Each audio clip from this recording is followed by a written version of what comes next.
Hi అండి, నమస్తే. Welcome back to our channel. ఈరోజు మన కిచెన్లో ఎగ్ శాండ్విచ్ ఎలా ప్రిపేర్ చేసుకోవాలో చూద్దాం. ఎగ్స్ బ్రెడ్ ఉంటే చాలండి, అప్పటికప్పుడు చాలా తక్కువ టైంలో చాలా సింపుల్గా ప్రిపేర్ చేసుకోవచ్చు.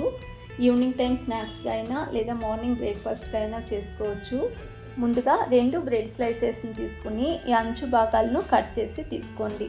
తర్వాత 1/2 టీ స్పూన్ బటర్ రాసుకుంటున్నాను. అలాగే 1 టీ స్పూన్ టమాటో సాస్ వేసుకోండి. ఇక్కడ పిజ్జా సాస్ అయినా వేసుకోవచ్చు.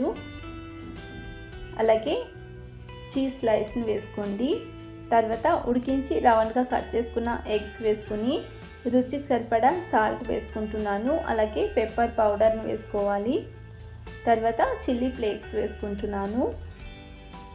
అలాగే తురిమిన చీజ్ వేసుకోండి. తర్వాత చిన్నగా కట్ చేసుకున్న క్యాప్సికమ్ ముక్కలు, అలాగే చిన్నగా కట్ చేసుకున్న టమాటోస్ ముక్కల్ని వేసుకుని పక్కన పెట్టుకోండి.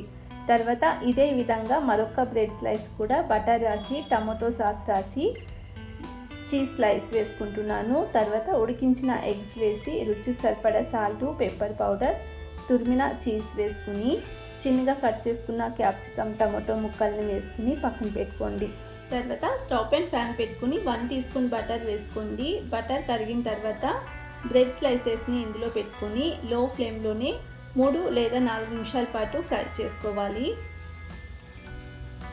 లో ఫ్లేమ్లో ఫ్రై చేసుకోండి. 3-4 నిమిషాల తర్వాత స్టవ్ ఆఫ్ చేసేసుకుని ఓపెన్ చేసుకుంటే ఎగ్ శాండ్విచ్ రెడీ అండి.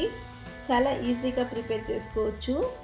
మనం బయట కొనుక్కొని తింటూ ఉంటాం కదా, అలా కాకుండా ఇంట్లోనే చాలా హెల్తీగా, టేస్టీగా అప్పటికప్పుడు ప్రిపేర్ చేసుకోవచ్చు. మార్నింగ్ బ్రేక్ఫాస్ట్కి అయినా, ఈవినింగ్ స్నాక్స్ టైంకి అయినా, లేదా స్కూల్ పిల్లలకి స్నాక్స్గా అయినా చేసి ఇవ్వచ్చు. చాలా టేస్టీగా ఉంటుంది. ఒకసారి ఇలా ట్రై చేయండి. ఈ రెసిపీ నచ్చినట్లయితే ప్లీజ్ ఛానల్ని సబ్స్క్రైబ్ చేసుకోండి, లైక్ చేయండి, షేర్ చేయండి. రెసిపీ ఎలా కుదిరిందో తప్పకుండా కామెంట్ సెక్షన్లో తెలియచేయండి. అలాగే ఇలాంటి ఈజీ రెసిపీస్ కోసం ప్రకృతి స్టార్ కిచెన్ని తప్పకుండా సబ్స్క్రైబ్ చేసుకోండి. అలాగే సపోర్ట్ చేయండి please. Thanks for watching the video.